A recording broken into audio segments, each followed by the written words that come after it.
today is January the 1st, 2026. This is my third glass of punch, so Happy New Year. Well, I thought you'd all might like a story, which is probably because I've had my third glass of punch, but here we are. It's called Christmas is Coming, and it's by Alison Utley. And here's a picture of the first bit. You see the robin? Oh, this book's very old. I think it's older than my son. Oh, as old as my first one of my sons, which is 41. Anyway, here we go. At Christmas, the winds ceased to moan. Snow lay thick on the fields, and the woods cast blue shadows across it. The fir trees were like sparkling, gem-laden Christmas trees, the only ones Susan had ever seen. The orchard, with the lacy old boughs outlined with snow, was a grove of fairy trees. The woods were enchanted, exquisite. The trees were holy, and anything harmful had shrunken to a thin wisp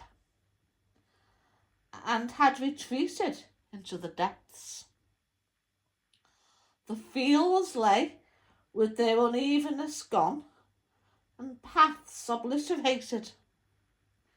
Smooth white slopes crisscrossed by black lines running up to the woods. More than ever, the farm seemed under a spell, like a toy in the forest, with little wooden animals and men. A brown horse led by a stiff little red-scarfed man, by a yellow stable door, round, white, woolly sheep clustering around a blue trough of orange marigolds, red cows drinking from a square white trough and returning to a painted cow house. Have Coronitch, nose. Footprints were everywhere. On the snow, rabbits and foxes, blackbirds, pheasants and partridges, trails of small paws, the mark of a brush, and the long feet of the cock pheasant, and the tip mark of his tail. A jay flew out of the wood like a blue flashing diamond and came in the grass plot for bread. A robin entered the house and hopped under the table, while Susan sat very still, and her father sprinkled crumbs on the floor. Rats crouched outside the window, peeping out of the walls with gleaming eyes, seizing the birds' crumbs and scraps, and slowly lolloping back again. Red squirrels ran along the walls to the back door, close to the window, to eat the crumbs on the bench where the milk cans froze. Every wild animal felt that a truce had come with the snow, and they visited the house where there was food aplenty, and sat with paws uplifted and noses twitching. For the granaries were full. It had been a prosperous year, and there was food for everyone. Not like the year before, when there was so little hay that Mr. Garland had to buy a stack in February.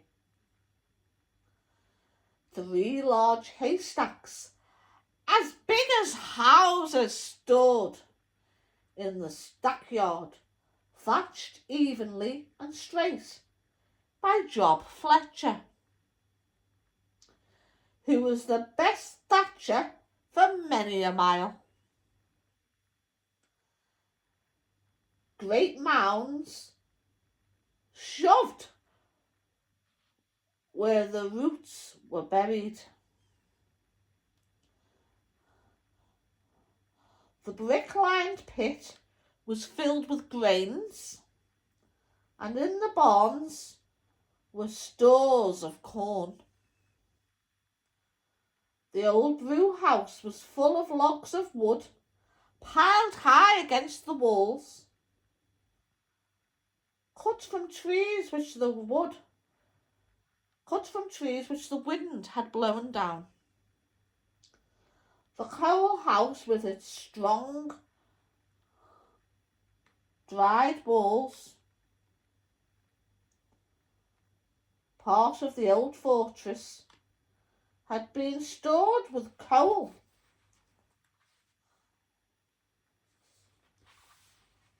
Many a mile in the blaze of summer, 20 tons lay under the snow. And there's the storage and the other pictures.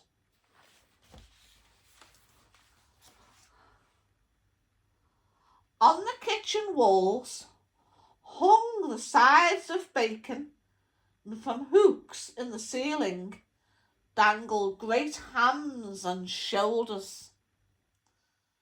Bunches of onions were twisted in the pantry and barn, and an empty cowhouse was stored with potatoes for immediate use. The floor of the apple chamber was covered with apples, many apples, little yellow ones like cowslip balls, wizened apples with withered, wrinkled cheeks, fat, well-fed, smooth-faced apples, and immense green cookers, pointed like a house, which would burst in the oven and pour out a thick cream of the very essence of apples. Even the cheese chamber had its cheese this year, for there had been too much milk for the milkman, and the cheese presses had been put into use again.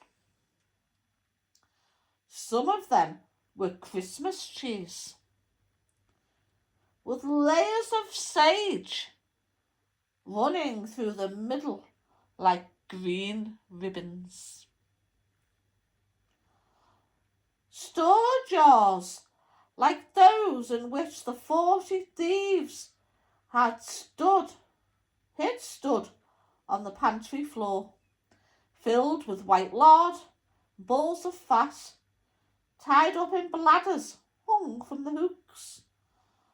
Along the broad shelves round the walls were pots of jam, blackberry and apple, from the woods and orchard, Victoria plum from the trees on house and barn, black currant from the garden, and red currant jelly.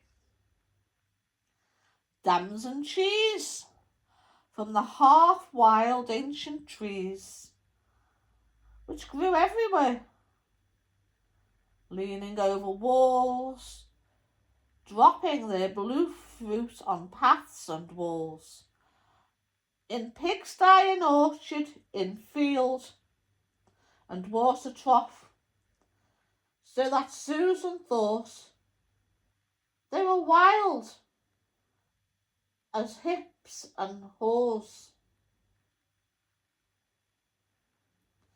Pickles and spices filled old brown pots, decorated with crosses and flowers, like the pictures and crocks of Will Shakespeare's time. In the little dark wine chamber under the stairs were bottles of elderberry wine, purple, thick and sweet, and golden cowslip wine, and hot ginger wine, of them many years old, waiting for the winter festivities. There were dishes piled with mince pies on the shelves of the larder, a row of plum puddings with the white calico caps, strings of sausage, and round pats of butter, with swans and cows and wheat ears printed upon them. Everyone who called at the farm had to eat and drink at Christmastide. A few days before Christmas, Mr. Garland and Dan took a billhook and knife and went into the woods to cut branches of scarlet-berried holly. They tied them together with ropes and dragged them down over the fields to the barn. Mr. Garland cut a bough of mistletoe from the ancient hollow hawthorn, which leaned over the wall by the orchard, and thick clumps of dark berried ivy from the walls. Indoors, Mrs. Garland and Susan and Becky polished and drubbed and cleaned the furniture and brasses so that everything glowed and glittered. They decorated every room, from the kitchen, where every lustre jug had a sprig in its mouth, every brass candlestick had its chaplet, every copper saucepan and preserving pan had its wreath of shining berries and leaves through the hall, which was a bower of green, to the two parlours which were festooned and hung with holly and boughs of fir and ivy berries dipped in red raddle, left over from sheep marking. Holly decked every picture and ornament. Sprays hung over the bacon and twisted around the hams and herb bunches. The clock carried a crown on his head, and every dish cover had a little sprig. Susan kept an eye on the lonely, forgotten, humble things, the jelly mills and colanders and nutmeg graters, and made them happy with glossy leaves. Everything seemed to speak, to ask for its morsel of greenery, and she tried to leave out nothing.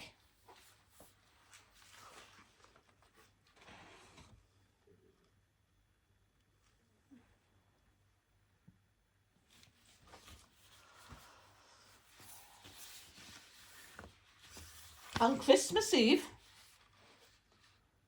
fires blazed in the kitchen and parlour, and even in the bedrooms. Becky ran from room to room with the red-hot salamander, which she stuck between the bars to make a blaze. And Mrs. Garland took the copper warming pan filled with glowing cinders from the kitchen fire and rubbed it between the sheets of all the beds. Susan had come down to her cosy tiny room with thick curtains at the window and a fire in the big fireplace. Flames roared up the old chimneys as Dan carried in the logs, and Becky piled them in the blaze. The wind came back and tried to get in, howling at the keyholes, but all the shutters were cotted with the doors shut. The horses and mares stood in the stables warm and happy, with nodding heads. Cows slept in the cow houses, the sheep in the open sheds. Only Rover stood at the door of his kennel, staring up at the sky, howling to the dog in the moon. And then he too turned and lay down in his straw.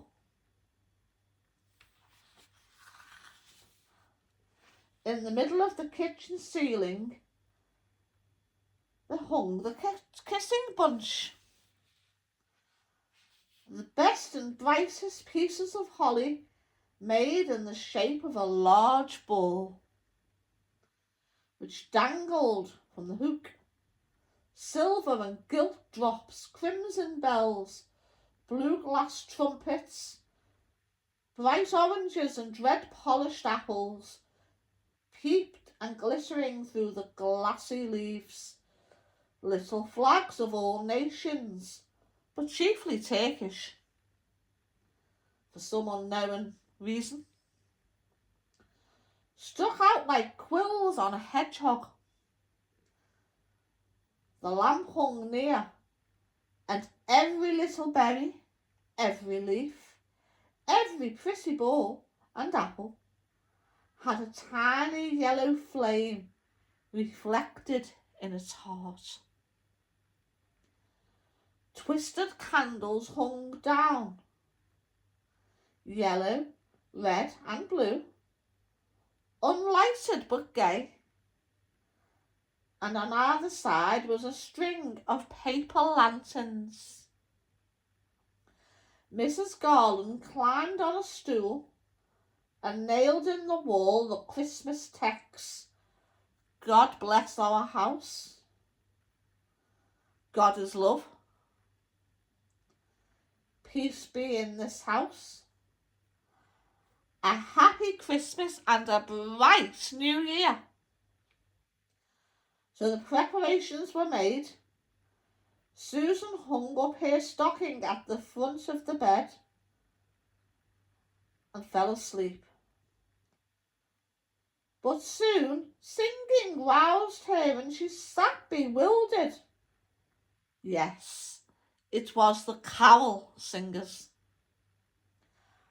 Outside under the stars, she could see the group of men and women with lanterns, throwing beams across the paths and onto the stable door. One man stood apart beating time, another played a fiddle, and another had a flute. The rest sang in 4 parts the Christmas hymns, while shepherds watched, O come all ye faithful, and hark the herald angels sing. There was the star. Susan could see it twinkling and bright in the dark boughs with their white frosted layers, and there was the stable. In a few hours it would be Christmas Day. Christmas Day, the best day of all the year. And that's from The Country Child. I don't think I did bad. I think I'm on my third glass of punch. And so we'll have another story tomorrow. Bye bye.